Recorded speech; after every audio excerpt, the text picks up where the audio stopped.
Hi, I'm Nicole Leonard, a museum educator at Crystal Bridges Museum of American Art, and this is a close looking exercise in your My Museum Show and Tell kit. In this video, we will be exploring Redstick by Deborah Butterfield. Before we begin talking about this artwork, take a moment to let your eyes wander all over the piece. Look carefully from top to bottom and side to side, paying close attention to all of the details you see. Please pause the video to give yourself a few moments to look.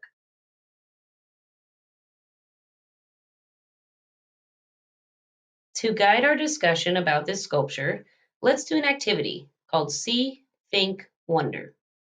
When you hear the questions throughout the video, please look closely at the artwork to answer them. You can think about your answers in your head, say them out loud, or write them down, whatever makes you most comfortable. The questions are, what do you see? What do you think about that? And what does it make you wonder? Let's start with the first question. What do you see? Great job.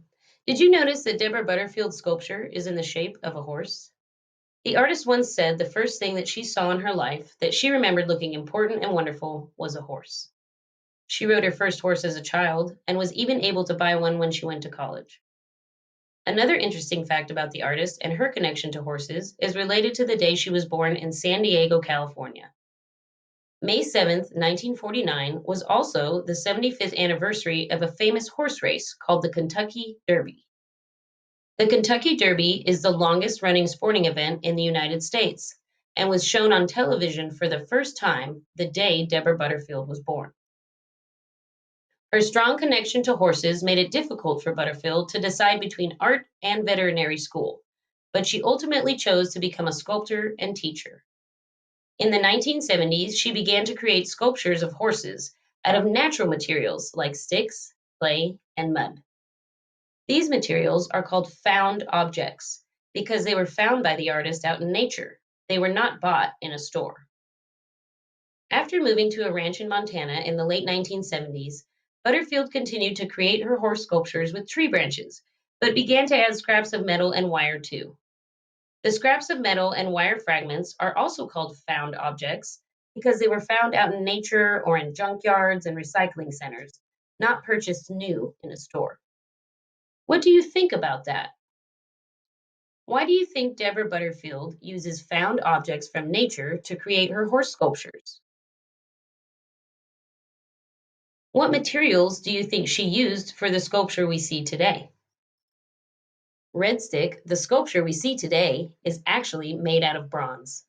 The branches, sticks, and vines that Butterfield found were cast with bronze metal. During this process, the original wood pieces burn away, and the shape of the branches create a mold. This mold is then filled with molten or liquid metal and holds the original shape of the branches. What a neat process to ensure that the art can last a very long time. Why do you think the artist used branches and sticks as the main materials to create her horse sculptures? Why do you think she wanted us to see inside the horses?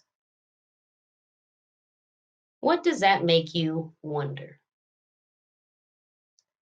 When we look closely at the bronze branches and sticks, we can see that the outer shape definitely shows a horse's physical body. However, not all characteristics are physical. Some characteristics tell about personalities or identity, things you can't always see with your eyes right away. The specific branches Butterfield uses in her sculptures are carefully chosen by her to show both the physical characteristics and personality of the individual horses, the outside and the inside of the horses. Butterfield says that all horses, like people, are not the same, and she recognizes and celebrates those differences, the things that make us unique. So, when we look at Redstick, what kinds of physical characteristics do you think of? If you could actually meet Redstick as a living horse, what kind of personality do you think it would have? How about if this sculpture was of a different animal, like a lion, an eagle, or even a shark? What words could describe their physical presence and their personalities? The words we choose will depend on our personal connections or understandings of those animals.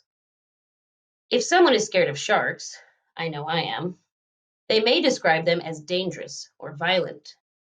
However, someone who has worked with sharks as a marine biologist may describe them as intelligent or powerful.